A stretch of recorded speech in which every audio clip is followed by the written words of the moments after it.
स्वागत है आज का इस वीडियो में। भाई, प्रेमानंद जी महाराज एक ऐसे संत जिन्होंने बचपन में ही घर बार सब कुछ छोड़ दिया था, अपने माता पिता को कहकर कि मुझे घर में नहीं रहना, मुझे बस धर्म की रास्ते पर चलना है और मुझे सिर्फ धर्म की रास्ते पर ही चलना है, कुछ अलग नहीं करना। इस दुनिया में कुछ भी सही नहीं है, सब अपने अपने धुन में लगा हुआ है, पैसे कमाने में लगा हुआ है, लेकिन मैं अपना अलग दुनिया बनाऊंगा। मैं सिर्फ धर्म के रास्ते पर चलना चाहता हूँ, मैं सिर्फ भगवान के रास्ते पर चलना चाहता हूँ। एक ऐसा संत जिन्होंने कभी भी धन को, पैसा को इज्जत नहीं दिया, कभी भी लालच नहीं किया, कभी किसी से लड़ाई नहीं की, किसी ने अगर उनके साथ लड़ाई भी की तो उनको माफ कर दिया। एक ऐसा संत जिनका कोई भी दुश्मन नहीं है, अगर वो दुश्मन है भी तो बेवकूफ है।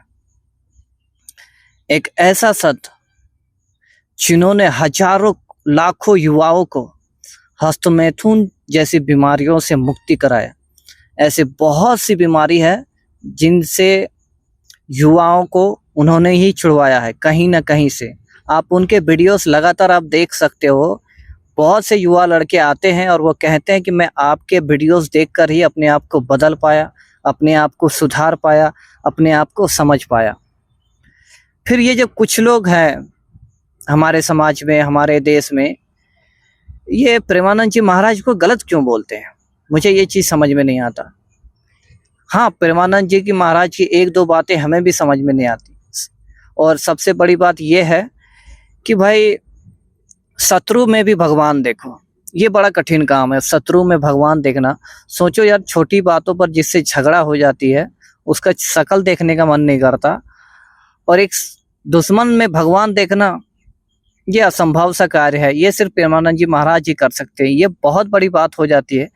लेकिन लॉजिकल मल्लिक और ये मिश्रा जी और ये जो कैंडिडेट यूट्यूब वाले हैं, ये सब वीडियो बनाते हैं और बोलते हैं गुरुजी पाखंड होते हैं, इन लोग में कुछ भी दिमाग होता नहीं है, बस किताबों में जो पढ़े हैं रट्टा मार लिए हैं और उसी को उतार रहे हैं और लोगों को सिखा रहे हैं, जबकि ऐसा कुछ होता नहीं।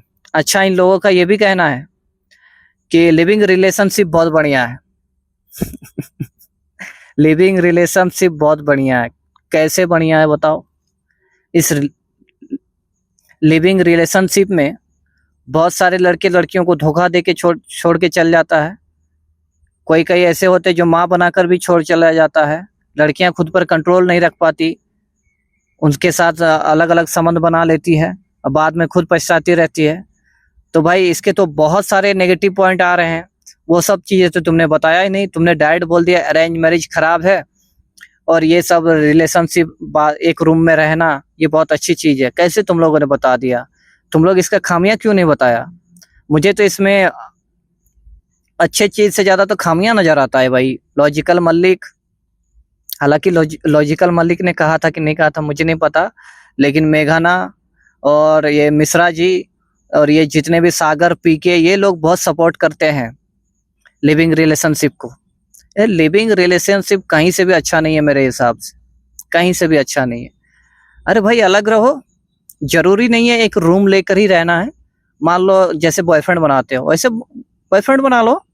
बॉयफ्रेंड बनाने के बाद जैसे कभी कभार मिल लेते हो तो कभी कभार मिल लेना। ये एनी टाइम रूम में रहना, दो लड़का लड़की इसका शादी नहीं हुआ उसका रूम में रहना, मुझे लगता है इससे फ्यूचर नहीं खराब होगा। दो लड़का लड़की एक ही रूम में रहोगे, कैसे पढ़ाई करोगे?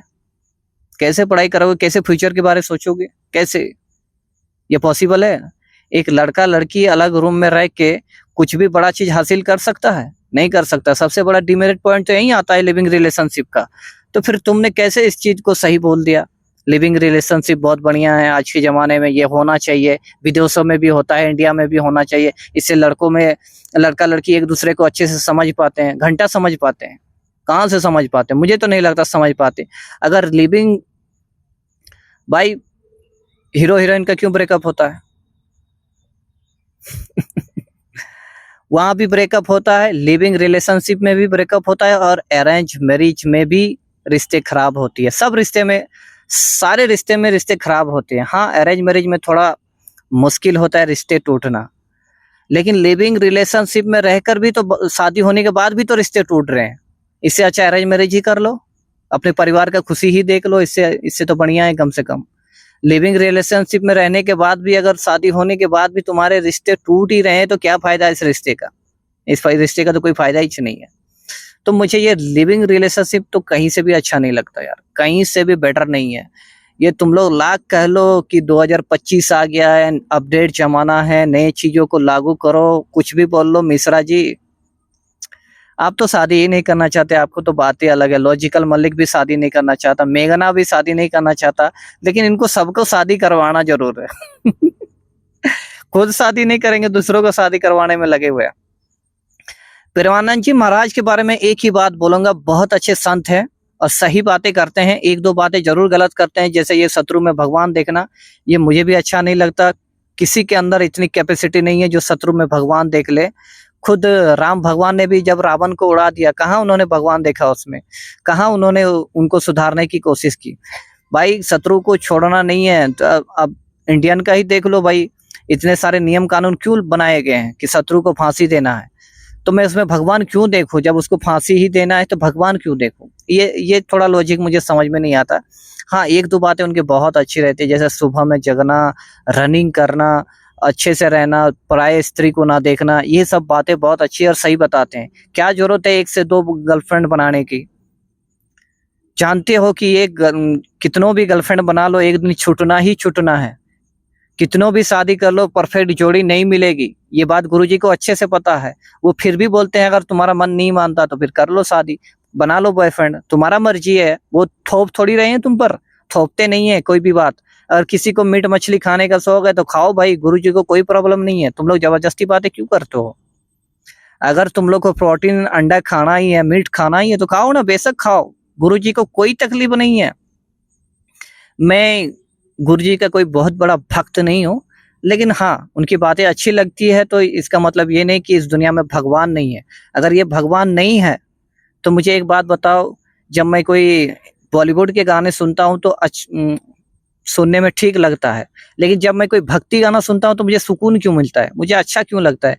मेरे दर्द कम क्यों हो जाते हैं? जब मैं राधे राधे गाना सॉन्ग सुनता हूँ, जब मैं इसका नाम जप करता हूँ तो मेरे अंदर सुकून क्यों आता है? अच्छी फीलिंग क्यों आती है?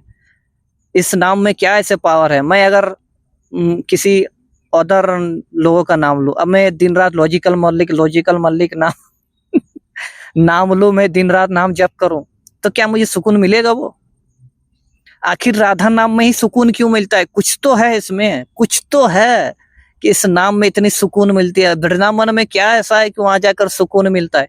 मंदिर में क्या ऐसा है वहां जाकर पूजा करने के बाद शांति मिलती है? कुछ तो बात है भाई, कुछ तो बात है। भगवान है इस दुनिया में, तुम मानो या ना मानो, तुम्हारी अलग बात है। तुम नहीं मानते, तुम्हारा ये पर्सनल मैटर है, लेकिन हम लोग तो मानते हैं भाई भगवान है, और इन भगवान ने हम लोगों को बनाया है और हम लोग उसी के आदर्श पर चलते हैं। हाँ, जो सही लगता है उसी से हिसाब से चलते हैं, जो रॉन्ग लगता है उसको नहीं लेते। तो आज के वीडियो में इतना ही, और मैं ये कहूंगा कि परमानंद जी महाराज के बारे में अच्छा नहीं बोल सकते तो बुराई भी मत करो यार।